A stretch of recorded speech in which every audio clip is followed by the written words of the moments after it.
Di sini ada perusahaan. Sebut saja perusahaan A. Perusahaan ini mempunyai modal sebesar 100 juta rupiah. Dan ada juga perusahaan lain. Sebut saja perusahaan B. Di sini perusahaan tersebut punya modal yang sama sebesar 100 juta rupiah. Dalam menjalankan bisnisnya, perusahaan A memiliki utang sebesar 50 juta rupiah. Dan perusahaan B utangnya lebih besar, yaitu 150 juta rupiah. Jika ingin kita bandingkan ya antara utang dengan modal yang dimiliki untuk perusahaan A, maka kita mendapatkan rasio sebesar 0,5 atau 50%. Itu adalah perbandingan antara utang dengan modalnya. Lalu untuk perusahaan B, karena utangnya lebih besar, yaitu 150 juta, sedangkan modalnya sama ya, 100 juta, maka rasio yang didapatkan atau perbandingan antara utang dengan modalnya adalah 1,5 atau 150%. Nah, rasio ini didapatkan dari membandingkan utang dengan modal bersih perusahaan. Nah, rasio baik dari perusahaan A maupun rasio perusahaan B tersebut yang lebih besar dibanding perusahaan A, rasio ini disebut dengan DER. Kepanjangannya adalah Debt to Equity Ratio. DER ini bisa memberikan proyeksi atau gambaran secara singkat perusahaan tersebut sehat atau tidak. Dari sini bisa kita lihat bahwa perusahaan A lebih sehat dibandingkan perusahaan B. Nah, dari mana bisa kita simpulkan? Misalkan terjadi kondisi-kondisi buruk ya, ada meteor, ada kerusuhan, atau ya paling gampang pas COVID kemarin ya, beberapa tahun lalu. Pas pandemi COVID, banyak perusahaan tutup, banyak perusahaan yang mem-PHK karyawan. Nah, perusahaan A ini salah satu yang kena dampak, jadi nggak ada pemasukan. Karena kan banyak yang di lockdown, banyak yang tutup ya. Dan di kondisi itu, lebih buruknya lagi, krediturnya minta supaya utangnya dibayar. Nah, kondisi ini, perusahaan A kan modalnya lebih besar dibandingkan hutang yang dimiliki. Modalnya sebesar 100 juta, utangnya hanya separuh dari modal yang dimiliki. Maka bisa mengambil tindakan ya, entah dijual sebagian modalnya atau dicairkan separuhnya untuk melunasi utangnya. Maka modal memang berkurang, tetapi utangnya kan hilang ya, jadi lunas. Jadi bisa menghindari kondisi buruk, kondisi-kondisi pelit, bangkrut, atau perusahaannya tutup gitu. Sedangkan pada perusahaan B lebih berbahaya. Kenapa begitu? Ya karena rasio utangnya 150%. Utangnya lebih besar dibandingkan modal yang dimiliki. Sehingga jika terjadi kondisi-kondisi buruk seperti tadi perusahaan A ya, ditagih utangnya, kondisinya susah profit, ya maka besar sekali kemungkinan perusahaan B ini untuk bangkrut.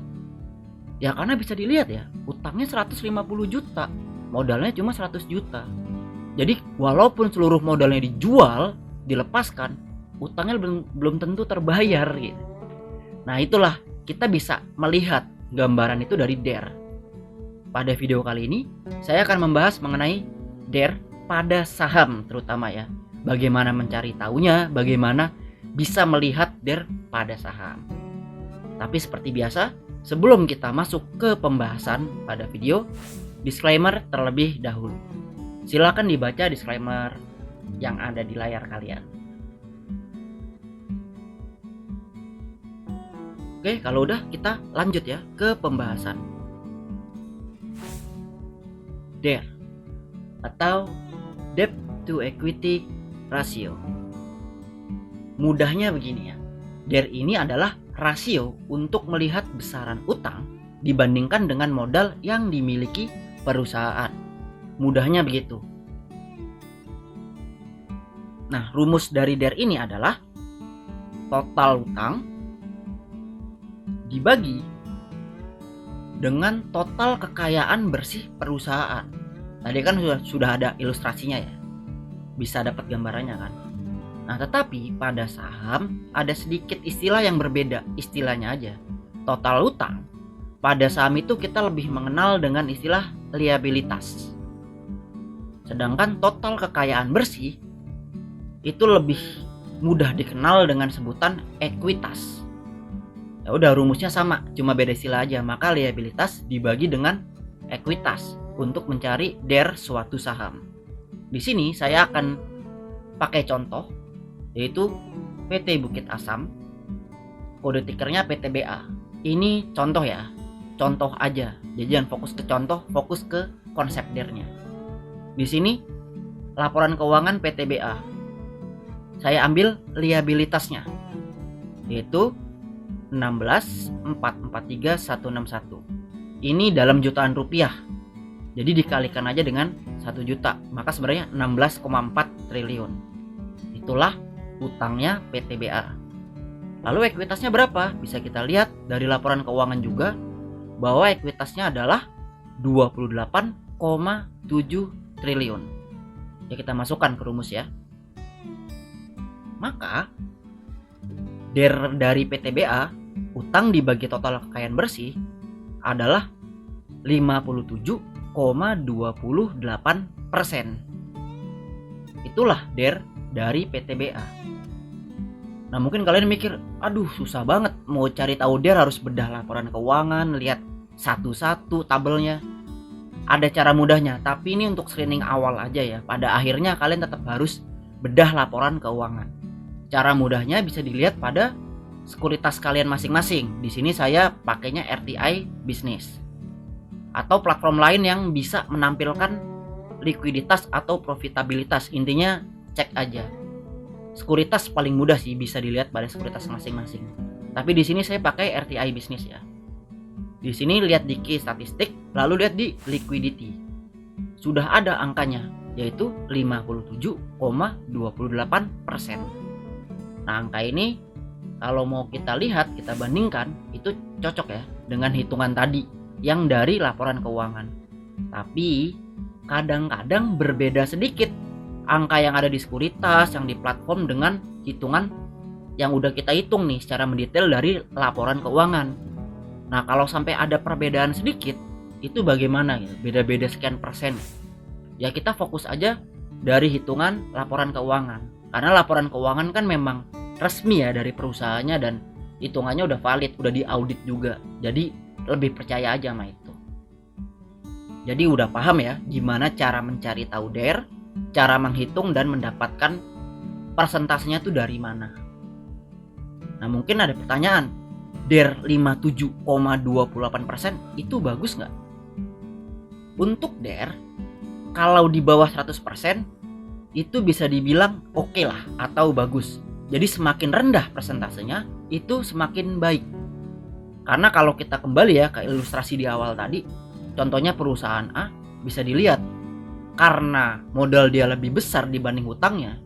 Jadi sewaktu ada kondisi buruk, perusahaan A tetap bisa menjaga perusahaannya, jadi tidak mengalami kebangkrutan gitu. Dan dalam sekilas juga dilihat dengan DER di bawah 100%, perusahaan A lebih sehat gitu. Jadi mudahnya atau simpelnya, kalau modal lebih besar dibandingkan dengan utang, yaitu berarti baik. Karena jika terjadi kondisi buruk, perusahaan masih bisa menjaga stabilitasnya, itu masih bisa dijaga lah, jangan sampai bangkrut. Jadi seperti itu terkait dengan DER atau debt to equity ratio. Oke, selanjutnya ya, mungkin ada hal yang ditanyakan ya.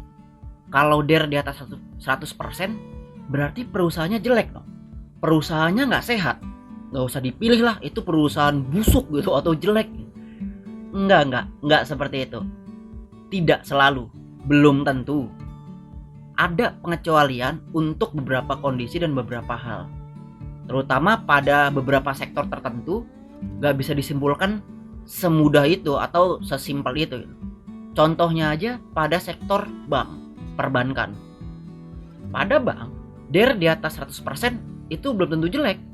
Ini contohnya saya pakai dari RTI Bisnis ya, saham BBCA, Bank BCA. Siapa yang nggak tahu sih Bank BCA, bank yang besar terkenal ya. Coba kita lihat DER-nya, 494,78%. Bisa dibilang ya 500% gitu.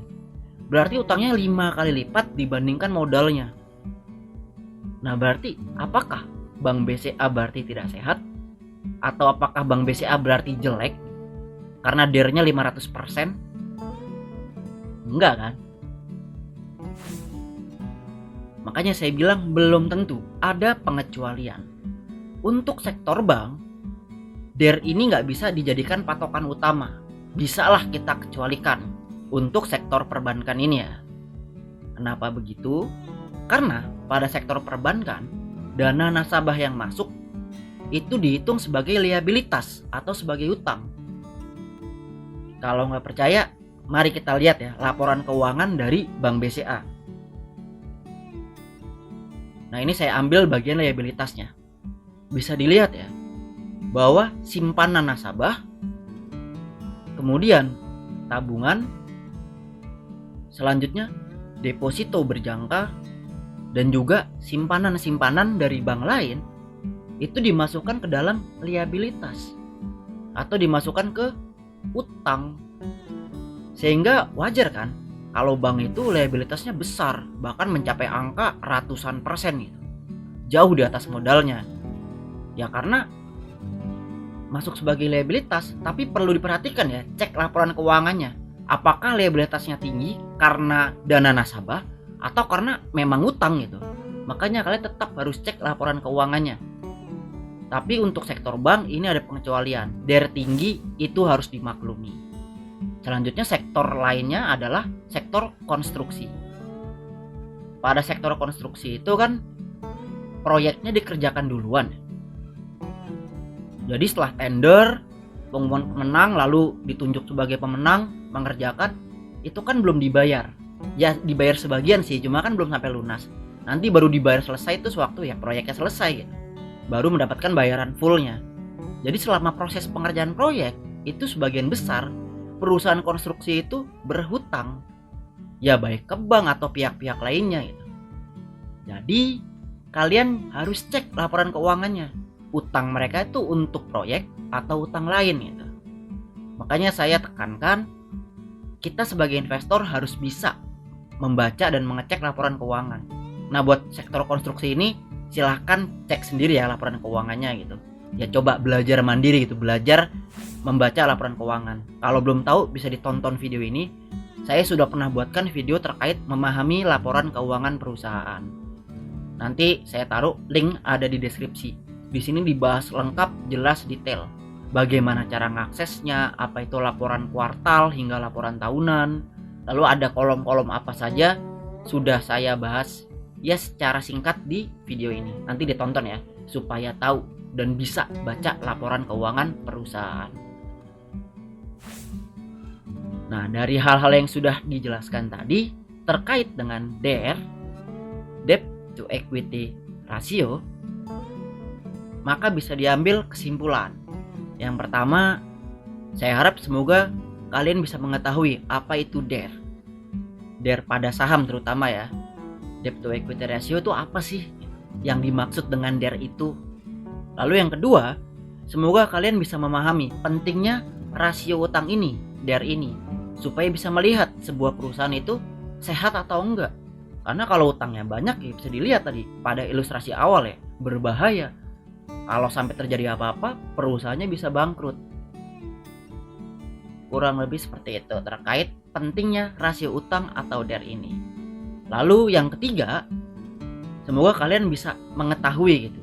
Cara mengetahui DER perusahaan tuh udah tahu, udah paham. Ada cara yang manual yang paling terpercaya ya, melihat laporan keuangan. Setelah itu ada cara mudahnya untuk screening awal, yaitu dari sekuritas atau dari platform lain yang bisa memberikan angka DER saham tersebut. Jadi semoga tahu ya caranya mengetahui DER perusahaan. Lalu yang keempat, jangan serta-merta melihat DER itu sebagai acuan utama gitu. Ada pengecualian DER pada sektor-sektor tertentu. Tadi udah saya bahas ya, pada sektor perbankan dan juga pada sektor konstruksi. Jadi ada pengecualian nih, Der. Pada sektor-sektor tertentu dan pada kondisi tertentu juga ada sih sebenarnya. Nah, catatan khusus, Der ini hanyalah salah satu rasio. Jadi perlu ditekankan ya, Der ini nggak bisa berdiri sendiri. Harus ada pembanding lainnya. Karena indikator ataupun rasio dalam saham itu ada banyak. Di antaranya ada PBV, price to book value, kemudian ada ROE dan juga ROA. Ada juga EPS, earning per share, dan ada juga PER ya, price to earning ratio. Jadi nggak bisa sendirian gitu, harus lihat juga indikator lainnya. Nah, terkait dengan indikator tadi itu PBV dan segala macam, saya udah pernah bahas, udah saya bikinkan videonya. Silakan cek aja, linknya ada di deskripsi, ditonton dan dipahami terkait indikator lainnya supaya lebih menguasai, dan tentunya supaya teman-teman semua lebih paham akan saham. Jadi ditonton ya videonya terkait dengan indikator lainnya agar kita paham saham.